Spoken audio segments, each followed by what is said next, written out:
The reaction, I guess, gives a perfect illustration as to what's going on. And what's going on is panic. You speak to diplomats today, and they are talking about the Gaddafi effect. When Gaddafi died, suddenly there was a battalion of armed vehicles which crossed down into Mali and very nearly took the capital. Now that another strongman, as it were, has died in the region, there is huge concern about the next week, next 2 weeks. There's already a thought that with President Deby dead, the FACT rebels will be emboldened, but they are now receiving war materials across the border from Libya. Just today. Who from? Well, that is an extremely good question, because some people believe it's coming from the Russians. Some people believe it's coming from Haftar. But they were fighting against Haftar, weren't they? They were. So there's now very confusing reports of military elements from the LNA, from Haftar's army, on the border of Libya. We're not quite sure why. The role that Deby had was to take on really the toughest missions in zapping terrorists, not to be too polite with the language. And they were always given the toughest jobs because they are the most battle-hardened troops in the area. And back in 2018, Deby had welcomed Emmanuel Macron to the capital in N'Djamena and then spoke of an original sin for the region, the 2011 ouster in Libya of Muammar Gaddafi. Vous savez, l'origine de ces terroristes, c'est la destruction de la Libye qui est à l'origine de la terreur que nous connaissons au niveau du G5 aujourd'hui. Il est important de ça, sa prise en compte. Si la crise libyenne n'est pas réglée, nous allons encore pour longtemps avoir à lutter contre le terrorisme. Ça, c'est une réalité. Hajab Ali, your thoughts on that, listening to... Well, Idriss Deby said it during that press conference with Macron. If the situation in Libya is not solved, then we'll have greater problems. This is exactly what is happening now. As far as the situation in N'Djamena, I am myself a little bit less pessimistic than my colleague.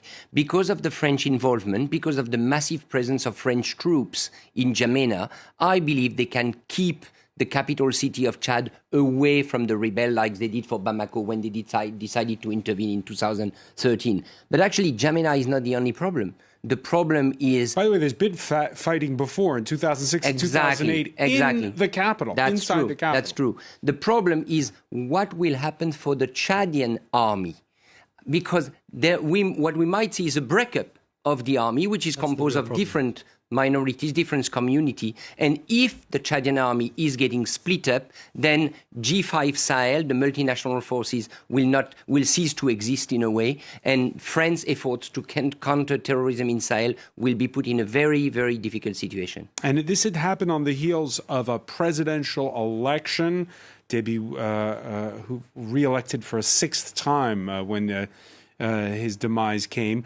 And despite Tuesday's announcement of a coup, the military ignoring the constitution, dissolving parliament, naming Deby's son as transitional leader, and Paris, for its part, foregoing the kind of firm condemnation we heard after last year's coup in Mali. La transition aura ce rôle à jouer. The transitional government will have its role to play for stability, inclusion, dialogue, and a democratic transition, and we will be at your side. Et serons à vos côtés. A democratic transition? Well, that's completely unrealistic, and I don't think Macron even wants it. What he needs is stability in Chad. Did you notice that Deby's son is in his uniform, general uniform? It's clear that what we're going to see is some elements of the Chadian army taking over at the moment in the country. Nico Hines, your reaction to this story? Well, it's just extraordinary, isn't it?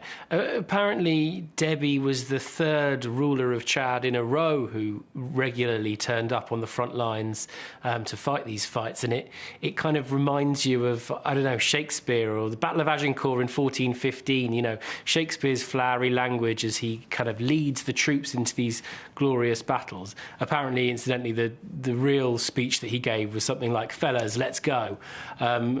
So the realism is kind of sometimes mixed with legend, but I guess what it shows is that there was this legendary element, and the leaders like Deby have been able to keep control of a country like Chad, which would otherwise be likely to suffer from factional infighting, has managed to keep control there because he had this huge image and this huge legendary presence. And the crucial thing is probably going to be, and although we all might want to see democracy imposed, will his son be able to instill that same sense of legend and keep the country united?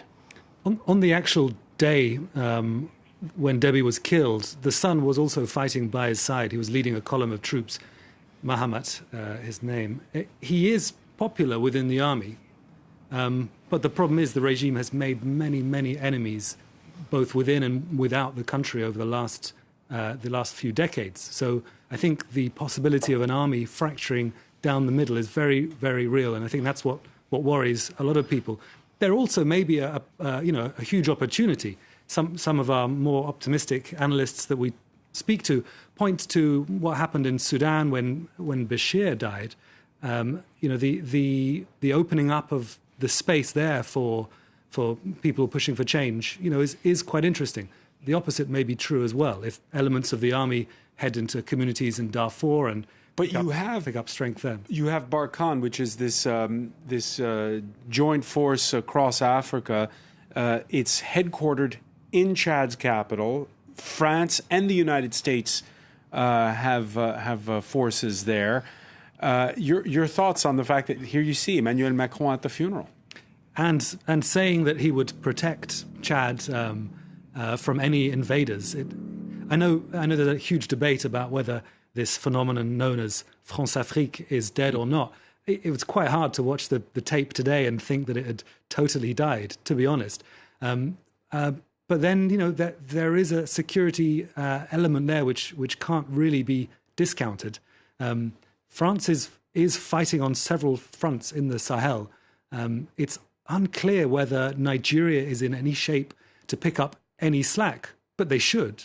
Nigeria and France together should be really enforcing some kind of security in the Sahel. Yeah, Mandaki Galit, it's that old quandary when you're the West. Do you insist upon democracy, or do you work to try to ensure stability? I mean, democracy is a very big word here, right? Because they didn't waste any time transferring power to his son, did they? And I know there's supposed to be an election, and he said there will be, but this sort of dynastic sort of transfer of power with the army involved, it never bodes well. It never bodes well for any of the countries that we've seen this happen to, and I'm particularly concerned about the son being in charge here.